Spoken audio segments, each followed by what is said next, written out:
Great. Thanks, Emily. Well, I decided instead of talking about AI, I want to talk about F1. So the reason why I want to talk about it is when you think about how a business takes technology and turns it into efficiency and effectiveness, that is one of the greatest examples that you see. Like if you take a look at the amount of fuel, gallons of fuel that a F1 car used in the past, up until now, you can see that here. It's continuously gone down and eventually it'll go all the way down to zero. So these cars are getting incredibly efficient. Also, if you flip it and look, even though you're taking their fuel down, these cars are going faster than ever and will continue to increase in speed. And that's the type of value that's available to you when you're looking at AI and how you implement AI in your business as a sales team. And it's also the way, as we talk through some of these things, that you should be looking at it on some things you can capture this year to close out the year strong, but also set yourself up to really make a big difference in 2026. So if we turn this into sales, sales is not an environment that's traditionally improved when you add technology. So if you look at these two pie charts, the first one is a study that was done in 2020, the same study done in 2024. And there's some really interesting things here. Good news is companies have become more efficient with the time of sellers and given time back. So positive 11% of time taken away in non-sales, outside of sales activities, just being a part of a business. Here's the bad thing. Sellers are selling 7% less than they did in 2020. And what's even worse is non-selling. So preparing to sell, they're spending 19% more preparing to sell it. That always is a confusing thing for me because we have all this technology doing all these cool things, and yet we're not getting any more productive. We're not spending any more time doing the thing that you really buy all this technology to do, which is enable your sellers to go win more deals. So this is one side of it, the technology piece. But then you look at the other side of it on the effectiveness side. Most sellers, over 70%, are overwhelmed by the skills. They're overwhelmed by the technology. And one thing that's clear is if a seller's overwhelmed with technology, they don't perform as well. So we have this situation happening when it comes to tech where this stuff is actually making things worse, not better. I think AI is going to change that. And we have a real opportunity to enable F1 level efficiency and effectiveness for those sales leaders, those people who are truly committed to use AI to drive growth. And that's what I really want to focus on today. And we're going to look at it from a frame of going back to how most people start and look at planning their year. So this is a traditional thing that you would see.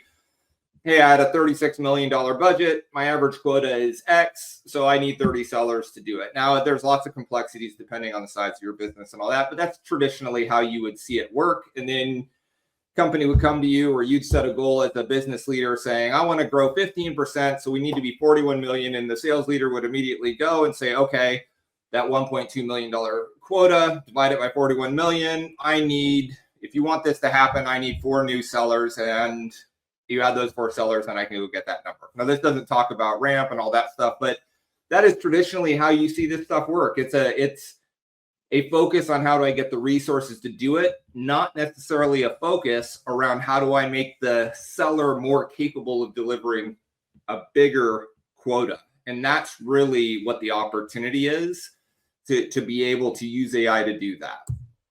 So I'm going to talk through it in 2 different ways. I'm going to go through the efficiency side of things, and then I'm going to also talk through it from an effectiveness standpoint. So if you look at efficiency, how do we take that 45% of time and allocate some of that back? So if you break all these things down, it really comes, and I'm going to focus only on the non-selling stuff.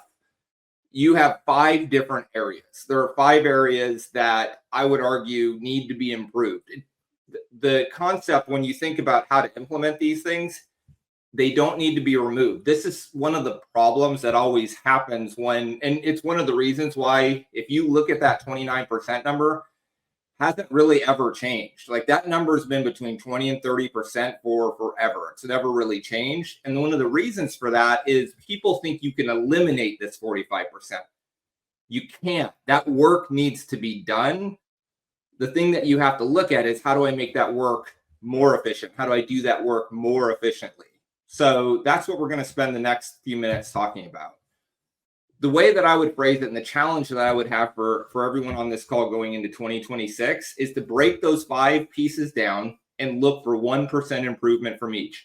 Now, there's tons of technology, and I would bet if I sat down with any of you that you would have enough technology in your stack to be able to do this without having to invest in new tech, or with only making strategic investments. So when you're thinking about gaining this capacity, don't think of it as I need to go buy a new shiny object that I could put in. Think about, how do I use the tools I have to be able to gain this capacity?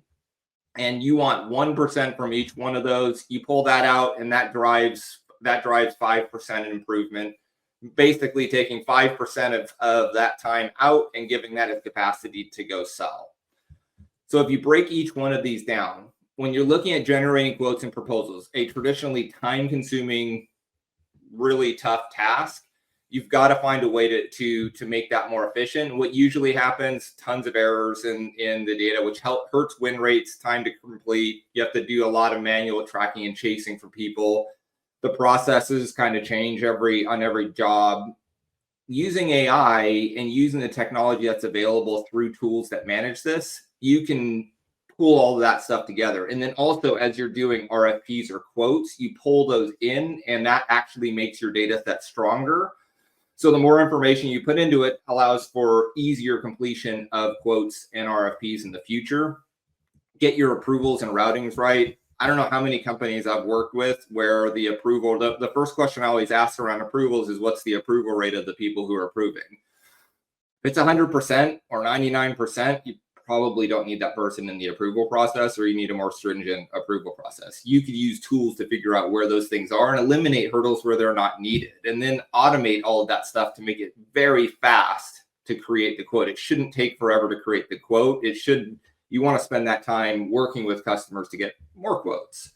And if you look at some of the data around this, where this is a report by Responsive, where you look at leaders, what a leader looks like versus a novice, and you could see when they're using AI in these workflows, the leaders actually perform better in doing that. So when they're doing those things, they're having success. So the successful teams do things a little bit differently, take advantage of AI, and win more. So the next one is researching prospects. Sellers spend a lot of time trying to figure out, like, who should I call? What do I need to know about this customer before I talk to them? And honestly, they're not really set up for success in that world. They have to do a lot of manual searching. In a lot of cases, the tools that are available, to be honest, are either in marketing or outside of the scope of your tech stack.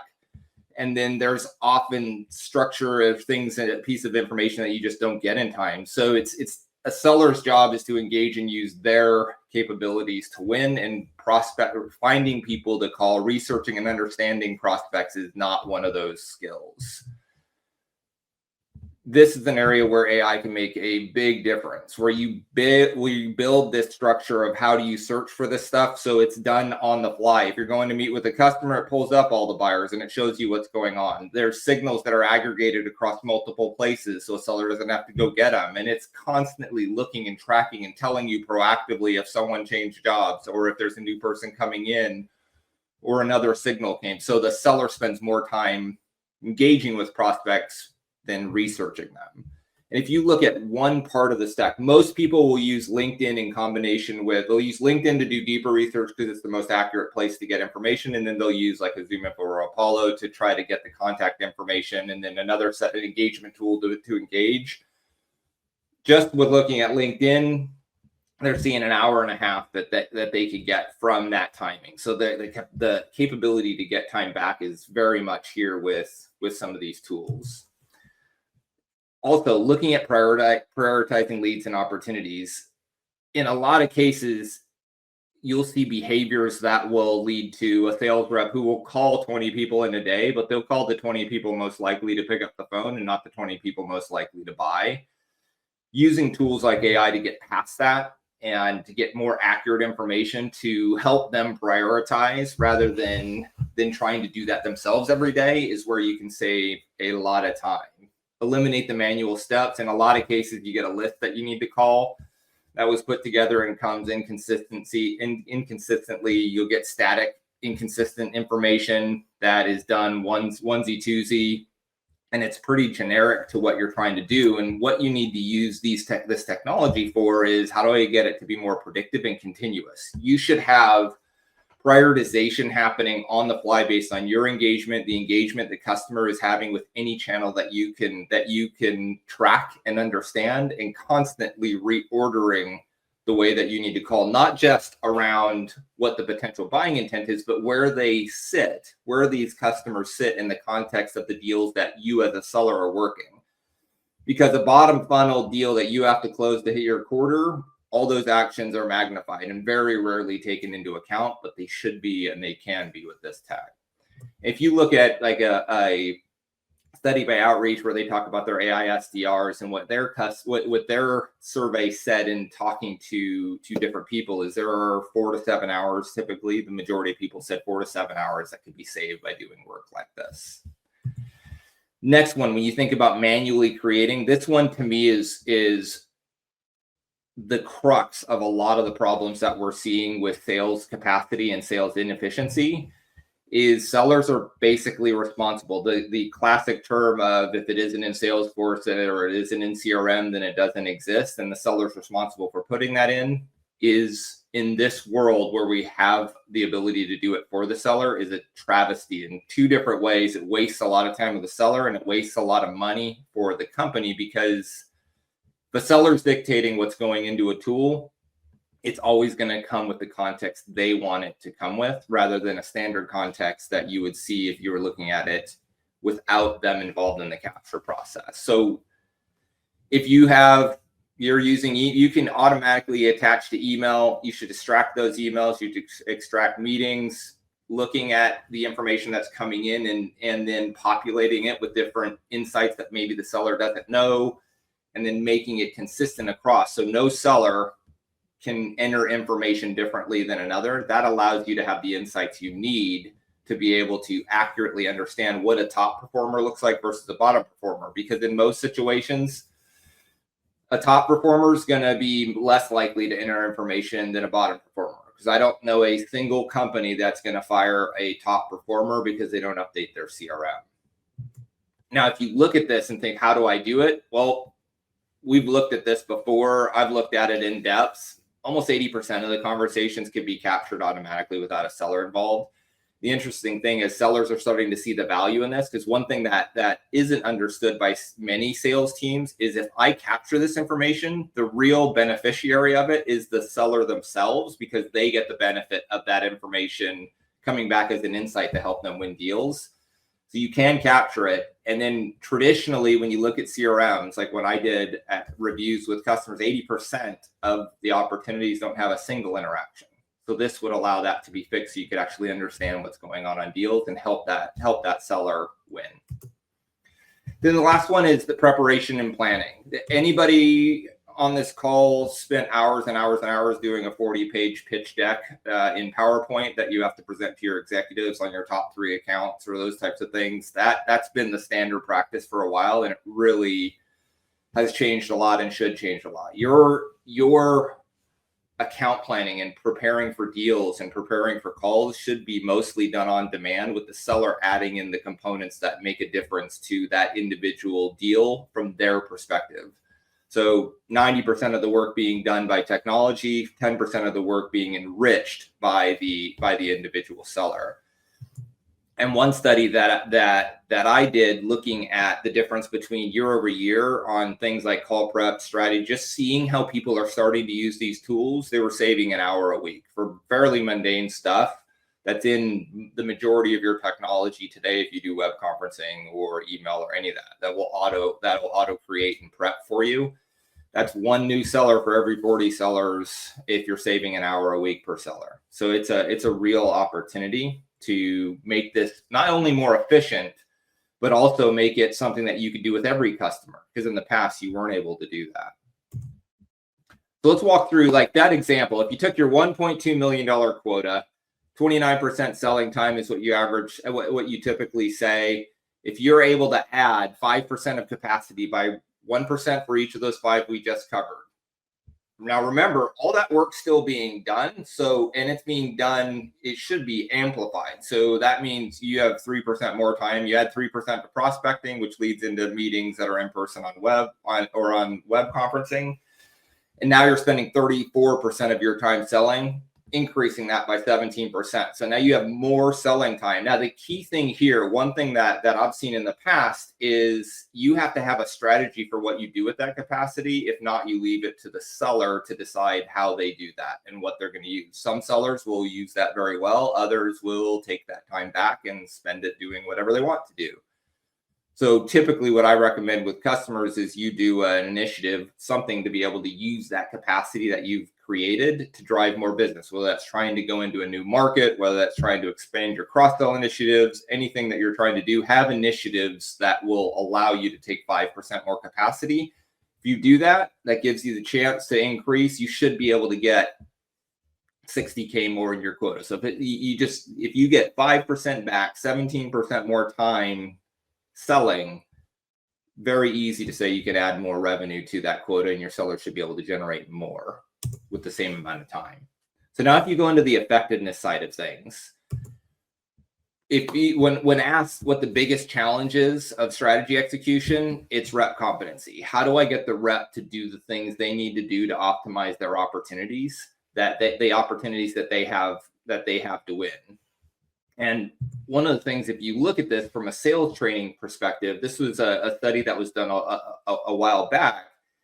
You could see that very few, only 10% of the organizations exceeded expectations. But those sellers who said that their training exceeded expectations actually beat quota by 10%.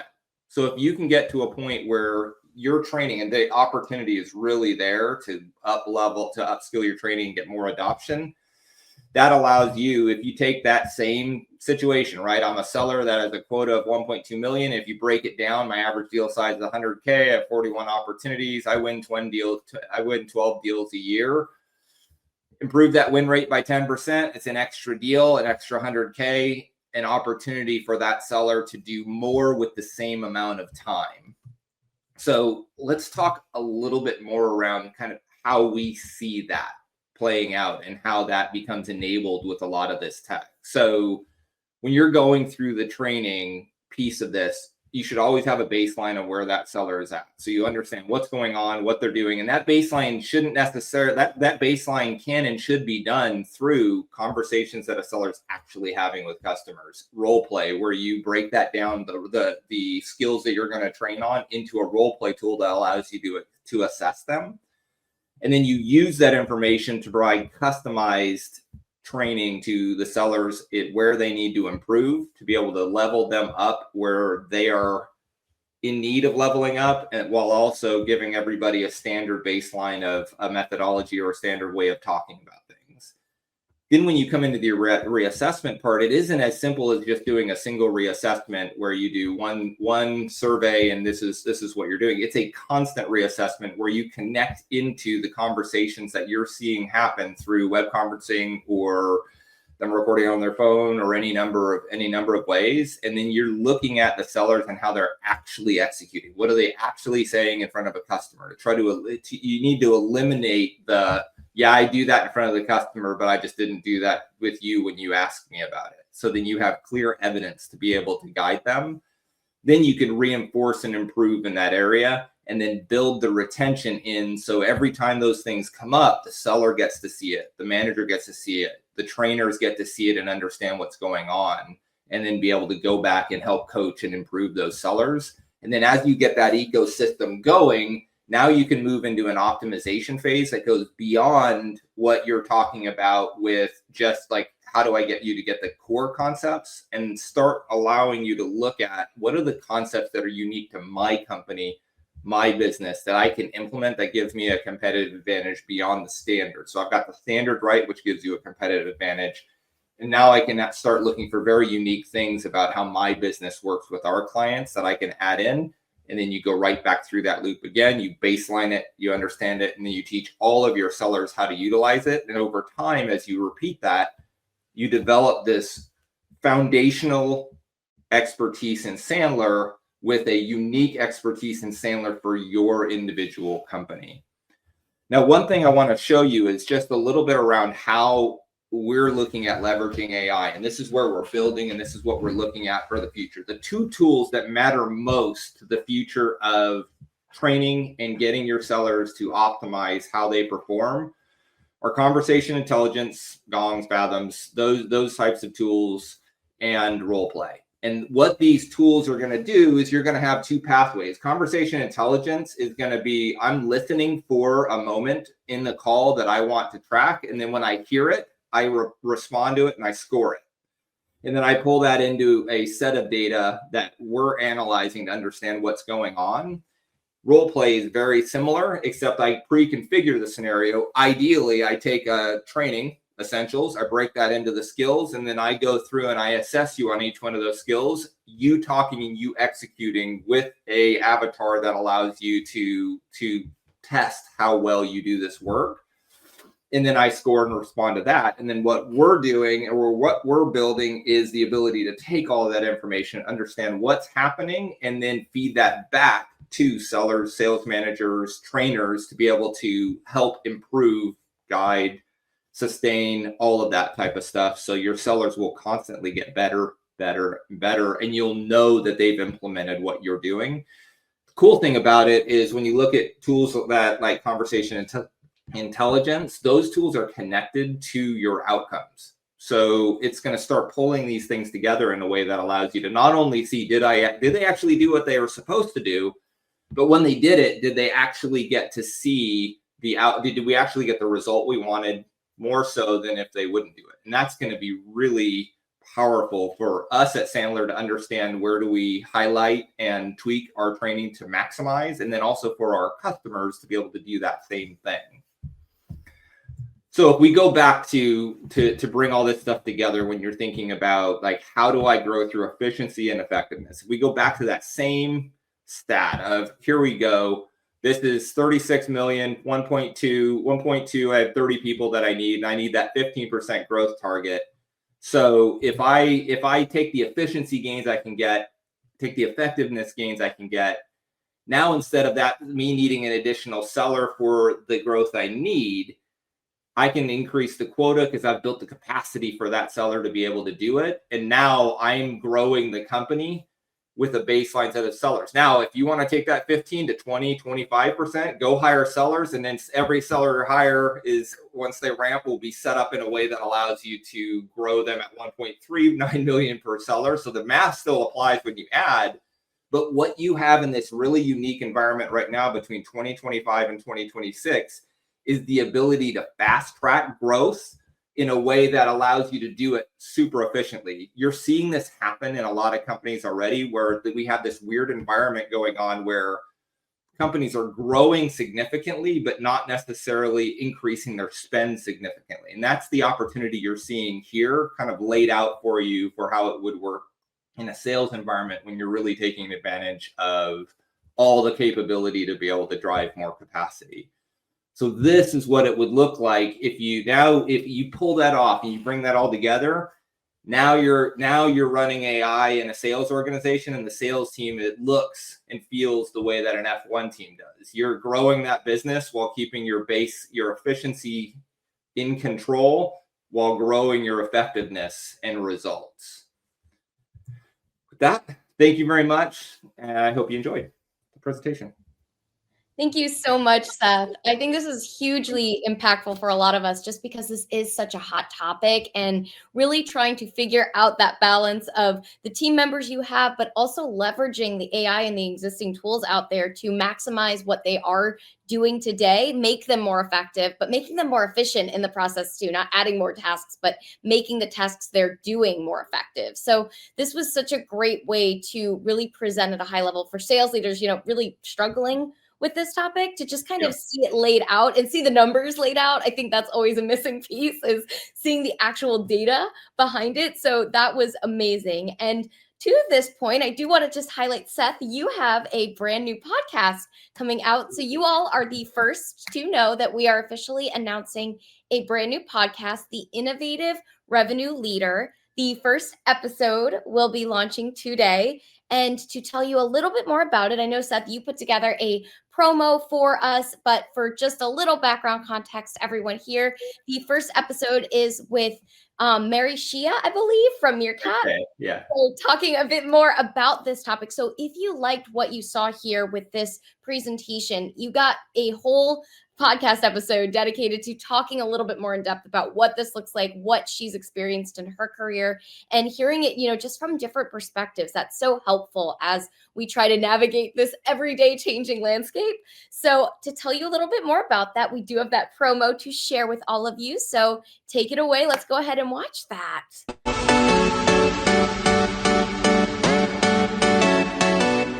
Welcome to the Innovative Revenue Leaders Podcast.